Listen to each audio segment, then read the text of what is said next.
all of us, to celebrate the life and the memory of our dearly beloved friend, beloved wife, beloved mother, who left us so suddenly and unexpectedly, breaking our hearts.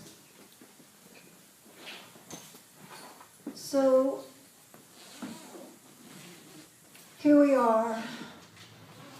Chico and Louise have just walked through the door. Please come and sit down.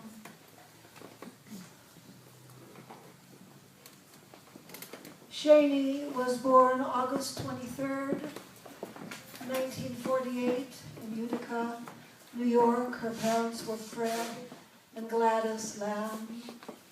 She was christened Nancy Lamb. And she died on Friday, a stormy Friday, December 14th at around 1:30 p.m. with her husband John at her side. And so how we'll begin is that Justin will read the eulogy. Oh no, first we begin with Shani playing the Bokharian dervish. Justin recorded his mother. And so this is Shani. You'll hear her speak a little. The Bokharian dervish from the Gurdjieff de Hartman music. And then Justin will read the eulogy, followed by the family members, and also then close friends who wish to speak. And then, of course, we want to open it up to everyone who feels that they want to say something about Shani. We also have 3 musicians who will be playing.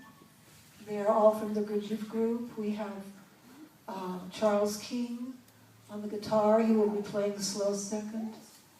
We have Andrew Gross, who plays the clarinet, and he and Shani played some beautiful music together. He will be playing alone. And then we have a musician from the foundation in Phoenix, Jim Aubrey, who will be playing a piece from the Gurdjieff de Hartman literature. And then we have some emails that John once read. And then the Kaddish will be said by a family member.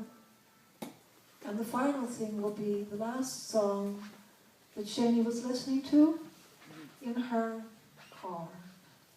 And it's a song called Dark No More. Not dark yet.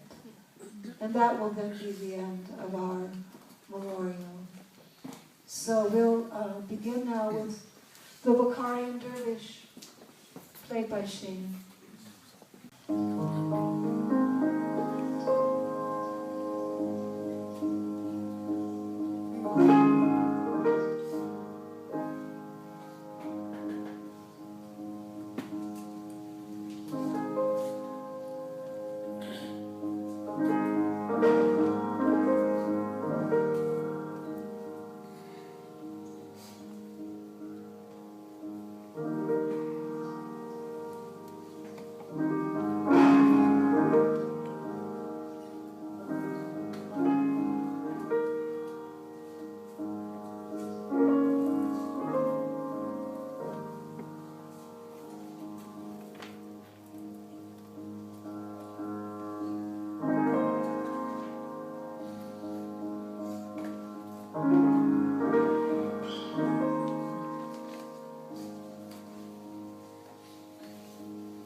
Thank you for coming, everyone.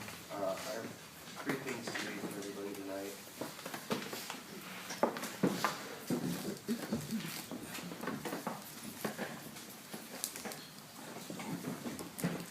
I have 3 things to read. The first is the last book my mom was reading was the Tibetan book of living and dying.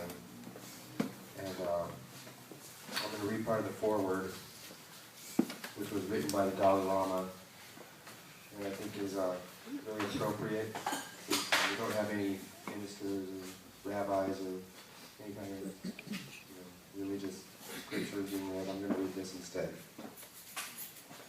Death is a natural part of life, which we will all surely have to face sooner or later. To my mind, there are 2 ways we can deal with it while we are alive.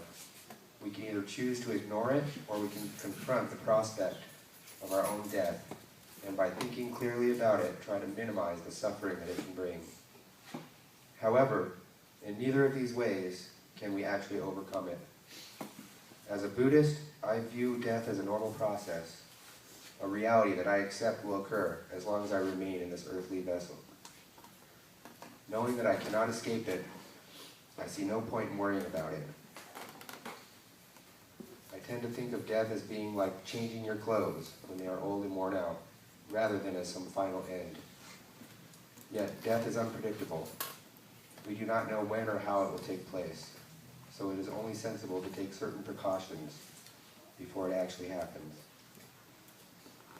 Naturally, most of us would like to die a peaceful death, but it is also clear that we cannot hope to die peacefully if our lives have been full of violence, or if our minds have mostly been agitated by emotions like anger, attachment, or fear.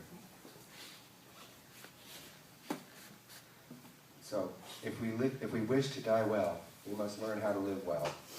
Hoping for a peaceful death, we must cultivate peace in our mind and in our way of life. I have a couple more things here.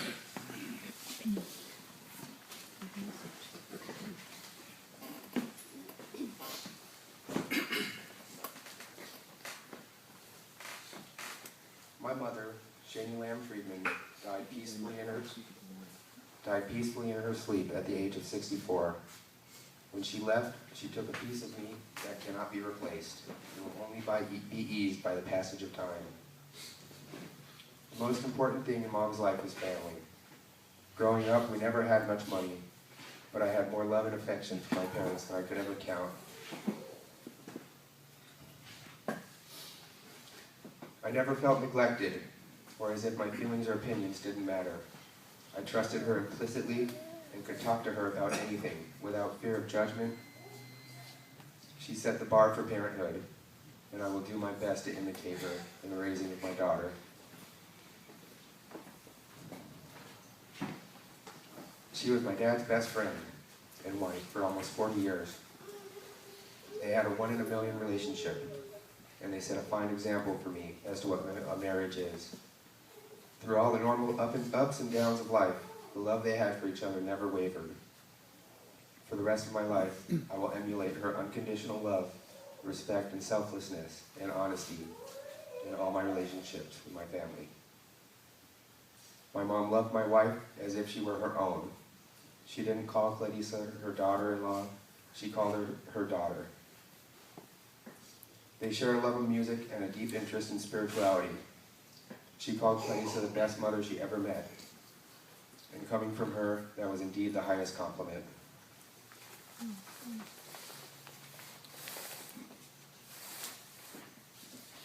The person who gave her the most happiness in recent years is my daughter, Paloma. The love she felt for her granddaughter was physically visible. Her face would light up and her aura would shine like a star when she was around Paloma. No matter what, she never turned down a chance to spend time with her. I am thankful beyond words that Paloma had a chance to spend so much time with my mother and to have a deep relationship with her. She was a loyal and dedicated friend. She was the finest musician I've ever heard. She was one of the smartest people I've ever met. She was deeply spiritual. She cared more than humanly possible about the things that really mattered to her.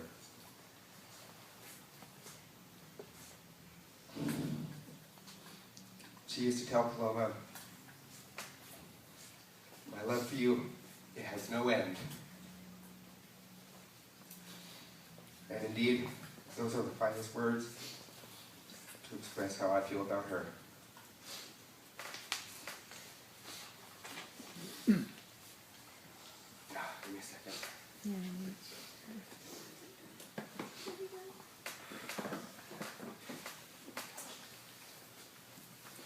This last piece is a poem I wrote called Mama Bird.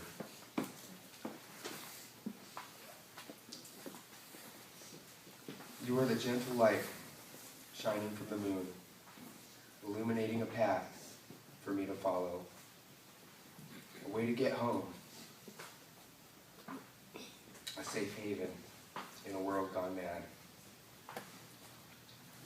Your passing brought the first winter rain, a meteor shower, no less.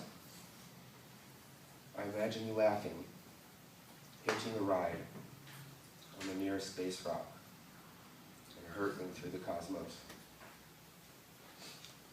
Yeah. Beautiful. Beautiful voice. Beautiful. She would have been great.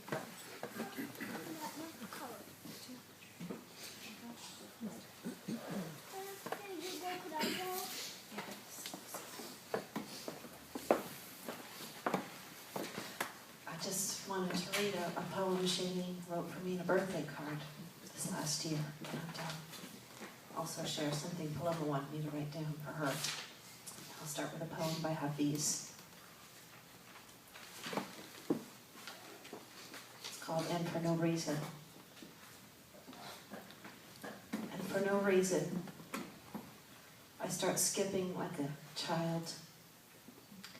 And for no reason, I turn into a leaf that is carried so high, I kiss the sun's mouth and dissolve. And for no reason, 1,000 birds choose my head for a conference table, start passing their cups of wine and their wild songbooks all around.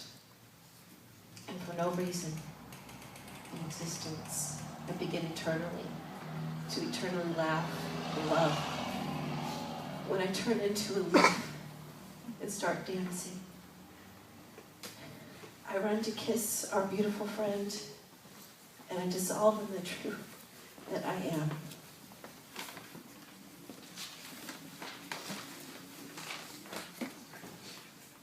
This is actually something Paloma wanted me to write down, believe it or not. These are her words. I know the moments I cherish just with you, and I had a great time, but it's great that the world beyond you is the most important thing today. And I love you very much. Seeing a light, keep it in the world to see how it is. You are seeing light in the nighttime, and I'm here today because of the light I chose. Cherish light in life. My moments I shall cherish are more than a story, and I love you very much. And that was from Paloma. And actually Paloma wanted to come and say something.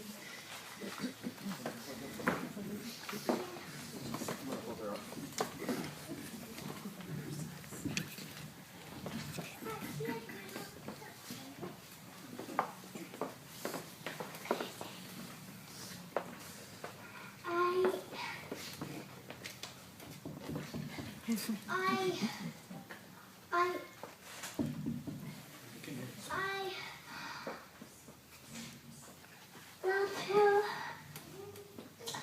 very much, and she is my pet. She died last week.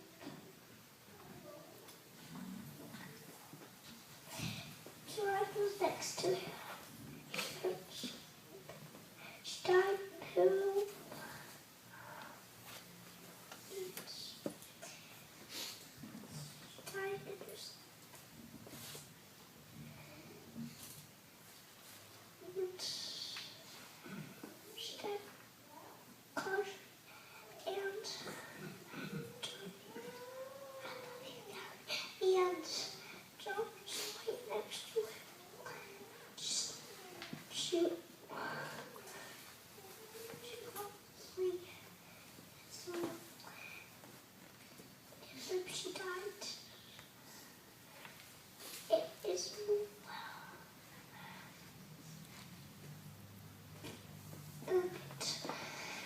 chubby.